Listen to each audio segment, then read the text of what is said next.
ng'oli live.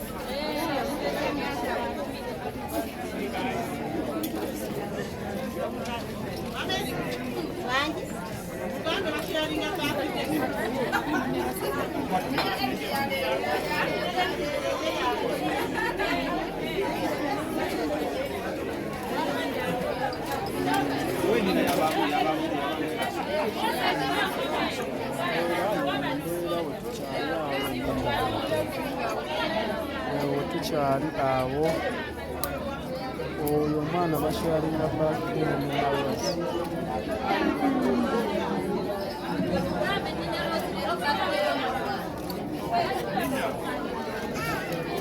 It's his birthday and it's special.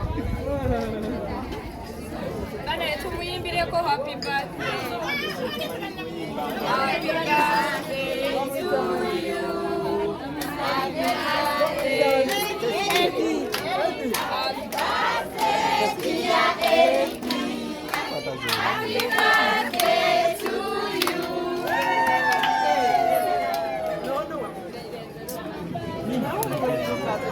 1 up to 6.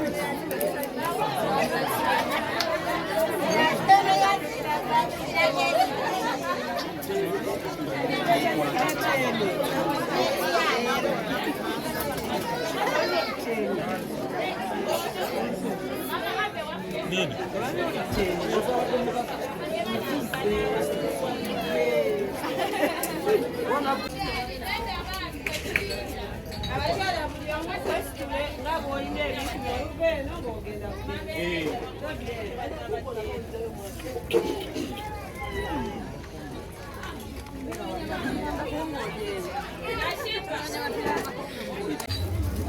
Umaru.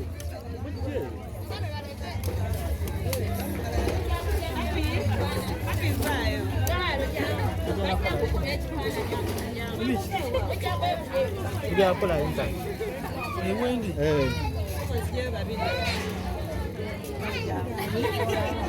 Katade pila jagala mu attention ate.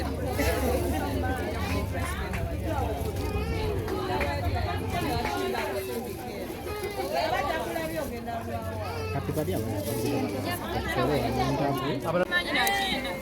Anti wange oli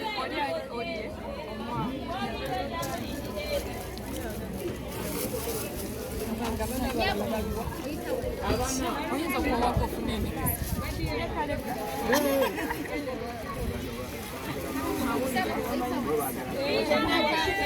bikola zewo balagamu nze ebinyumirwa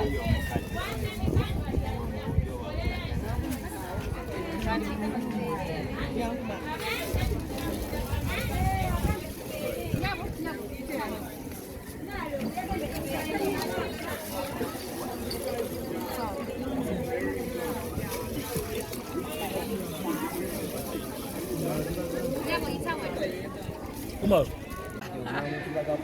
nentakula ku mutwe ndoza naye genda takula wakoze kwogerekeka tubeeyo tuli kumaza omutwali eyo oyinza okulowooza olina ebizibu but ng'otunuulira abaana nga bano you even think how they survive in a day.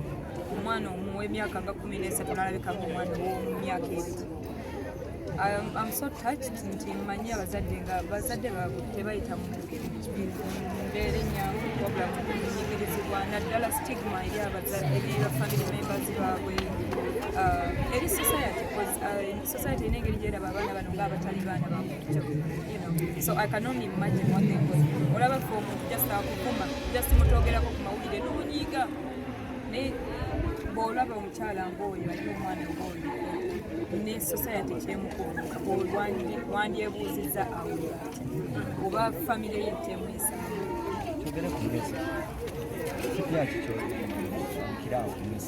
kayimba wanje kakyatambula era nga after my birthday I'm planning something special kyesigenda kwogera wano ekigenda bagwako gwe boom mu matu ne mu maaso ate sisaati abantu abasinga baagala okumanya nina Roze agwawa kubanga emabega kawo twakulabanga erimu olutalo lw'amanyi naye ate n'olangirira nti tukyalina management kate te nyinza empya z'oleeta zaba black market. Teri muntu yemalirira mu kunsi. Muntu yenna aba ku team. My manager Derek, Mumani Mwenna. I'm blessed to have him. I have a team, Roze. I'm in good terms with black market. I think go abadde aluddewo okumbuuza about that. Oyongereyo ku kibuuzo. Ensonga zo ezali mu all over social media kwenda di Andres emmotoka. Byakukwera nange nali mbiwuliranga gwe bw'obiwulira. Ensonga ezo kyakati zalina makulu nnyo kyokkola nange saazima makulu. Ekituufu kyali ki?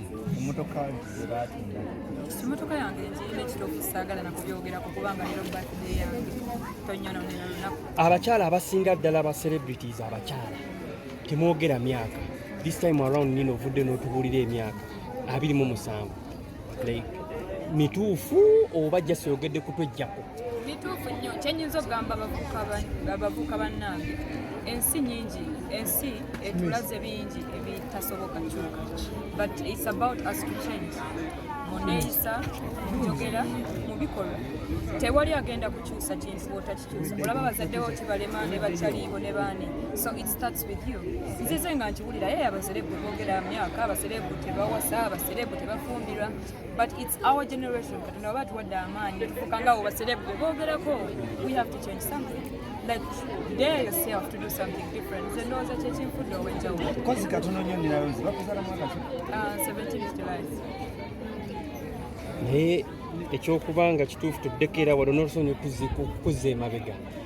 Pasita akubuuzizza omwami ne nnina omwami nga ku birthday ye. Si kuva ku luggya naye omukyalo omulungi nga ggwe ow'amaanyi atleast olina okubeera muntu akubudaabuda mu ngeri emu oba endala. Neebaza Katonda nyina abambudaabuda abatali ekyo kyolowooza era nga naye waaba atuuse time okuba nti mubalaganja Nina.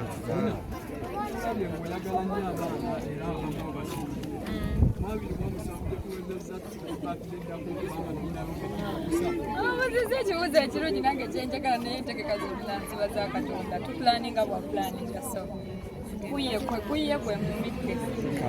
Nina, oli celebu ate wadde for a long time. Do you believe in ubadi? Oba wenga obadi? Like celebrity stance. Sizikolanga koze buli bwenda baba zikola beeku ate kati badde kubeka mu nsi ndoozi okwerimba kye oba weerimba waboda agambye emyaka egyo kuliko egyo ekijambi yange kizibu wetunulira weetege tontya wadde nyambadde mmeka naye emyaka tebagikweka. Nina, nga tuzeeyo ku kya celebrity and celebrating your birthday today. Tulabye abayimbi bangi nga ennaku zino ekyasa kino ekyammwe your generation of celebrities mwevumbulidde nnyo okukola ebintu mu nkukutu. For example, emikolo, birthday parties, different celebration of housewarming and stuff.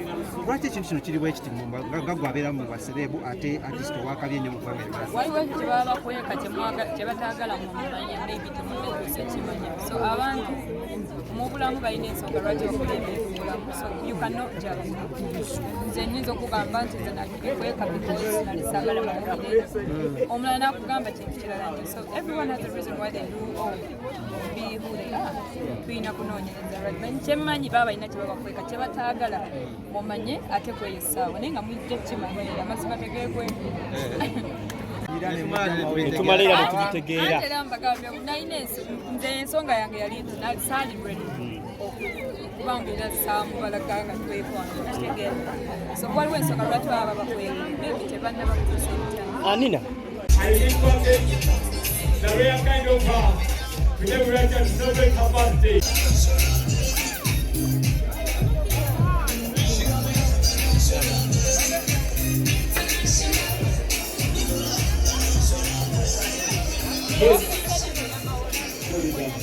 Thank you, ladies and gentlemen. I can't thank you enough for coming here tonight to celebrate the Ugandan property birthday.